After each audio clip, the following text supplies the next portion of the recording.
Ekeme. I'm here today to present a program tapped Entrepreneurial Wall, and my guest here is Mr. Scott Obaro, a very intelligent and diligent young man. He's very, very creative, a town planner in the making. Also has this passion, great passion for artistic work. As I saw this morning, I saw some great works he has done. So you're very, very welcome to this Scott to Entrepreneurial World today. Mr. Scott Zubaira, I'd like to ask you your state of origin. Are you from Akwa Ibom State? Certainly, I'm from Delta State, Okay. Alaja, the local government. Okay, you're from Delta State. Yes, For sir. how long have you been in Akwa Ibom State? I've been in Akwa Ibom State for 4.5 years now. Wow, It's close to 5 years. that is quite a long time. So, as I saw this morning some artistic work that you have made in this paper. So, can you tell me what actually gave you the passion to go into this? All right. Actually, I had a passion. It's a gift and it's a talent. But I started this drawing when I was a kid. At least at the age of 5. I started drawing on ground. I drew on papers, drew on magazines, just like that, and it just kept coming up.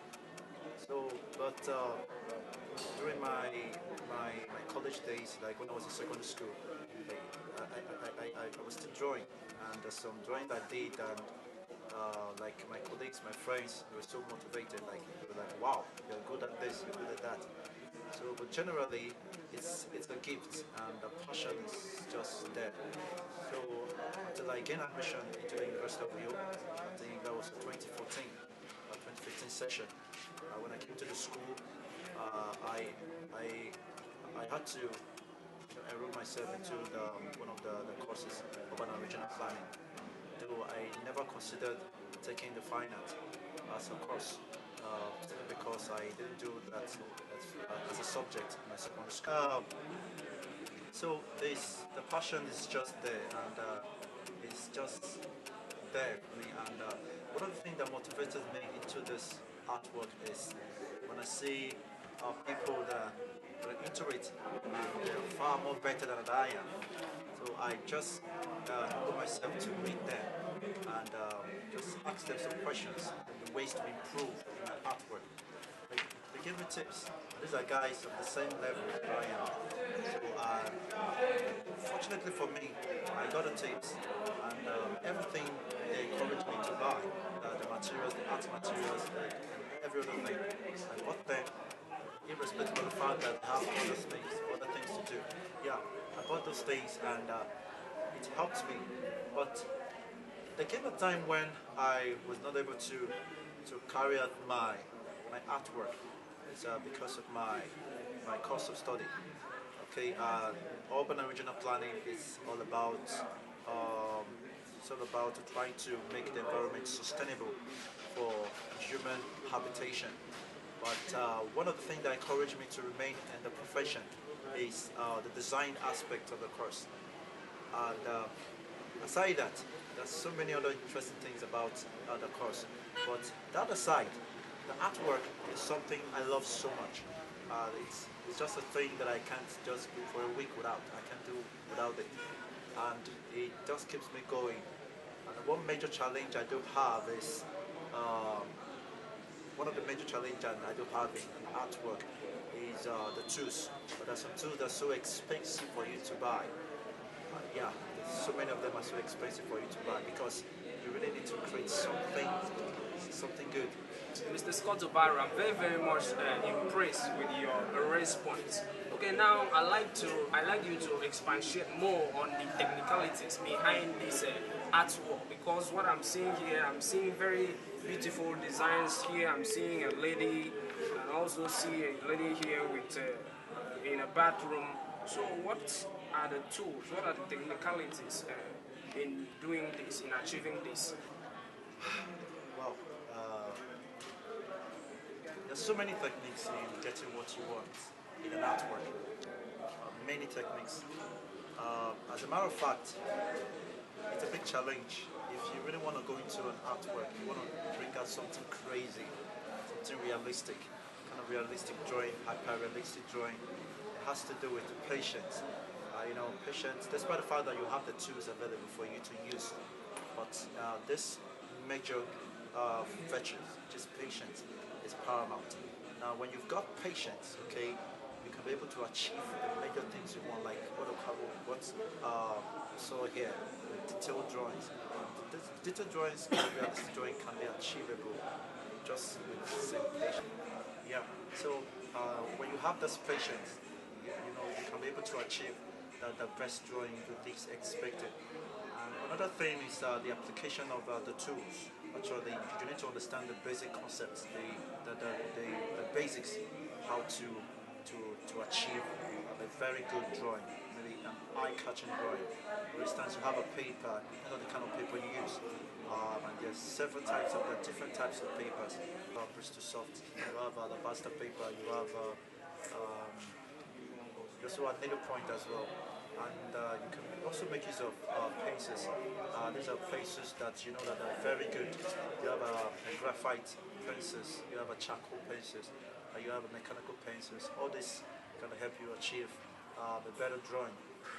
And that's just the tools. Okay, thank you very much. Okay, please, I'd like to know, considering the fact that you are a student of town planning, studying town planning at the University of Uyo, how have you been able to cope with this artwork and studying the town planning, considering the fact that town planning is a very very tedious course, as we all know? All right. I know it's a very big challenge. I must confess, it's a very big challenge because urban and regional planning, though, wasn't my first choice, of course, but I came to realize that I had to be me.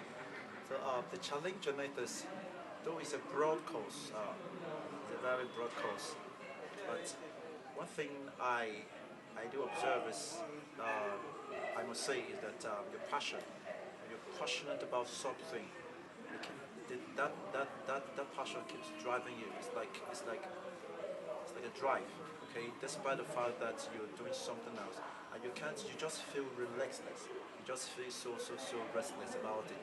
So, despite the fact that I'm also studying urban and regional planning, I know that I have this gift within me. It's a passion and it's something that I just love doing, irrespective of how busy I am, the courses, the number of courses I'm offering in a semester. So I just don't it's a challenge, but I just can't keep it.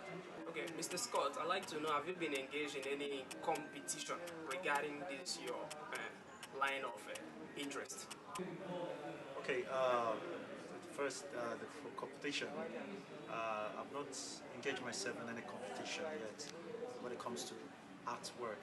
But I've seen lots of advertisements regards to art competition, art, painting, live drawings, and all of that. But I've not been encouraged to go in, like to join for the competition because I think that naturally I'm not good at competing.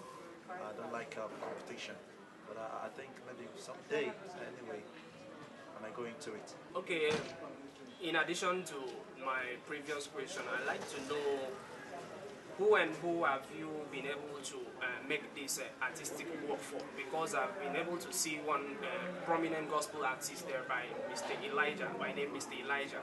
Who else have you been able to, make this artistic work for that is prominent in the society? All right. I've actually done so many works, like artworks for some prominent people in Nigeria. Though I've not given them in person, but they're all on my Facebook page. But this very one I love so much is a gospel artist. It's a gospel artist and also a pastor. That's Pastor Elijah Oyelade. He's a Yoruba gospel artist, the one that sang Emmanuel. He's one of the gospel artists I respect so much, and I saw his picture online someday, so I feel like, wow, why not just give this man a sketch in a portrait? So I just felt, okay, fine, it's a good thing because I respect him so much. His songs, his spiritual songs, motivate me. Believe me, I'm a spiritual man as well. I love gospel songs. So I love gospel music. I love, yeah, that's just it. These are things that encourage me. So when I saw his picture on Facebook, I felt, wow, I just felt in love with it. I said, okay, fine, it'd be a good idea for me to sketch him. So, which I also have right here. So I have other persons that I've sketched, which are Franklin Edwards, another motivational gospel singer, and as well Don Moran. And I can't mention much of them, but at least I have some few of them that actually sketched. Okay, Mr. Scott, I would like to ask this last question. Do you think that you can, take up this line of interest of yours in the future after your education, as in take it as a professional work in which you can earn money for yourself or earn a living for yourself? All right. I Let me answer in affirmative. I think it's my passion, and I think I really want to carry it along, despite the fact that I'm studying an urban and regional planning. I'm in my final year, so but it's just a passion. It's something I just love doing, and it's not. I'm not. Not. I don't want to narrow my mind to making money out of it. I know very well that I can make good amount of money from this, but it's just the passion that drives me, and I believe I'll keep doing it even till Christ comes. So despite the fact I have other gifts, I'm good at football and all the stuff, but this artwork is just a passion, and I think I would stop. It's just something that keeps me going. So after school, continue from there. Mr. Scott Barrow, very, very grateful for finding time to come to our show today. From all indication, it shows that you are very, very intelligent and very, very dexterous in your line of interest. Thank you very much. Thank you. Wow, wow, wow. Viewers, you've heard it all from Mr. Scott Barrow, a very, very intelligent and dynamic young entrepreneur in the making. This is where we draw the curtain on today's show. By next week, we are going to be bringing entrepreneurs in diverse fields to also present in this medium. Thank you very much, and God bless you all.